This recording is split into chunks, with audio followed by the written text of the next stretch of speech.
根据 YouTube 的官方数据，每天有超过2000万支的影片上传到这个平台上面。2000万不是一个月，是每一天。你在这2000万支的影片里面认真拍、认真剪、认真上传，但是订阅数就是不到。你开始怀疑自己是不是不适合做这件事。我想先告诉你，不是你不够努力，也不是你没有才华，而是你在用错误的方式重复的练习错误的事。今天这支影片我要拆解4个让新频道卡死的核心错误，更重要的是我要告诉你这些错误背后的逻辑是什么，为什么他们会让你失败，以及你应该怎么修正。Hello Grayson， 这频道专门拆解 YouTube 流量以及变现逻辑。如果你想频道当成事业来做，一定要记得订阅。我也准备了一份 YouTube 新手成功宝典，你可以透过留言区去免费领取。首先第一个错误就是定位模糊，基础没打好。我先问你一个问题，你能不能够用一句话向一个陌生人解释你的频道是做什么的？如果你需要想超过3秒钟，这就是你的第一个问题。很多人听到频道定位这4个字会觉得很抽象，但其实很简单，就是2件事情：你的频道是为谁做的，以及你在帮助他们解决什么问题。就这样。那为什么频道定位这么重要呢？先说观众的角度，当一个人第一次打开你频道，他其实只在做一件事情，判断这个频道值不值得我订阅。他会看你的频道封面、你的影片列表、你最近几支影片的主题。如果他在10秒内看不出你的频道做什么，他不会花时间研究，他会直接离开。这不是因为你的内容不好，而是人在资讯过载的环境下，大脑的预设反应就是快速过滤，你没有办法在他离开之前解释自己。再说 YouTube 演算法的角度，很多人会以为演算法是一个谜，但是它的核心逻辑其实很清楚。YouTube 想要把对的影片推荐给对的人，因为这样观众才会继续留在平台上面。但是如果说你的频道这周讲科技，下周聊生活，在下一周分享职涯， YouTube 就没有办法建立起一个清晰的这个频道的观众是谁的模型，他不知道你的下一支影片应该推给谁，所以他的预设选择就是不推。这就是为什么主题定位模糊的频道，每支影片都像是在从零开始，没有累积，没有动能。我有一个陪跑的学员叫 Jennifer， 她在找我之前，频道方向很散，想做科技，想聊生活，想分享职涯，主题跳来跳去。后来我们根据她的核心优势，在硅谷从事数据科学超过9年的第一手经历，帮助她建立了一个非常具体的定位，科技职场加上硅谷生活观察，不是泛泛生活 vlog， 而是一个非常明确的方向，让对的观众能够一眼就认出这个频道就是为我而做的。结果就是2个月从50订阅突破了1000订阅，同步开启了广告盈利。现在每支影片都能够稳定的拿到几千的观看量，定位改变了，观众看懂了，演算法也看懂了，其他事情才会有办法跟着改变。错误2，制作没有人在搜寻的影片。很多频道卡关的原因不是影片的品质不好，而是根本就没有人在找这个内容。这背后有一个根本的逻辑问题。你的频道还小的时候， YouTube 不会主动的来帮助你推广，你没有足够的历史数据来让演算法知道你的影片是适合推给谁的，所以你能够依靠的只有一个管道，搜索。搜索的本质是什么呢？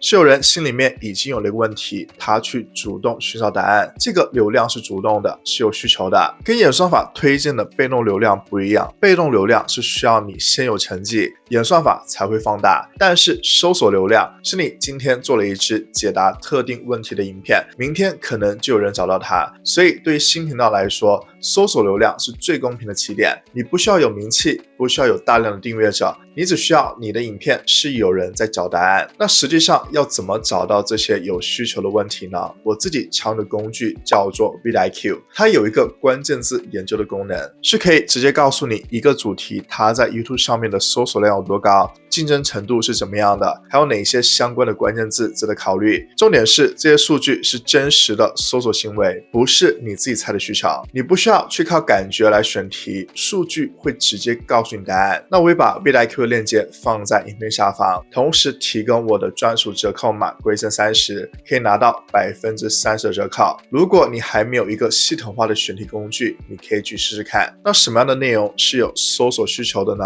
有3种类型。第一种就是回答人们正在搜索的问题，你的影片就是那个答案，找到有人在问的问题，用一支影片把它回答清楚，这是新频道最直接起点。第二种，教导特定技能，你不需要是业界顶尖，你只需要去比你的观众早走几步，你会用某个工具，懂某个流程，理解某个概念，这些都是有人在找的内容。很多人会低估自己的知识价值，觉得这个大家应该都知道吧，但其实你觉得最基本的东西，对于刚开始入门的人来说，可能就是他找了很久的答案。第三种就是评测特定产品，人们还不认识你，但是他们在搜索这两款相机哪一个更加适合新手，这两个软体值不值得订阅，这类的影片它的搜索意图是非常明确的，观众在做购买决定，他们需要资讯，你提供了这个资讯，他们找到你，这就是你和这个观众建立关系的起点。这三种类型的共同逻辑是一样的，需求先于内容，不是你想做什么，而是有人在找什么，你能不能接触那个搜索。当你开始用这个逻辑去选题的时候，你的每支影片都不是在读音器，而是在回应一个已经存在的需求。下一个错误就是包装做得差，这里说的包装指的是三件事情，标题、缩图，还有你在影片开场的前30秒。先说一个很多人不知道的是， YouTube 在决定要不要推你的影片之前，他先看的不是你的影片内容，而是点击率。也就是说，当你的影片出现在了观众的首页，或者是搜索结果里面，有多少人愿意点进去，这个数字直接决定了 YouTube 会不会继续扩大你的曝光。这意味着什么呢？意味着一支影片内容很好，但是包装很差的影片，在 YouTube 眼里是一支表现不好的影片，因为没有人点就没有数据，没有数据 YouTube 就不会推。你花了6个小时去做内容，因为标题和缩图没有吸引力，永远没有机会被看到。所以包装不是锦上添花，它是影片能不能够被看到的第一道关卡。那什么样的标题是有效的呢？核心只有一件事情，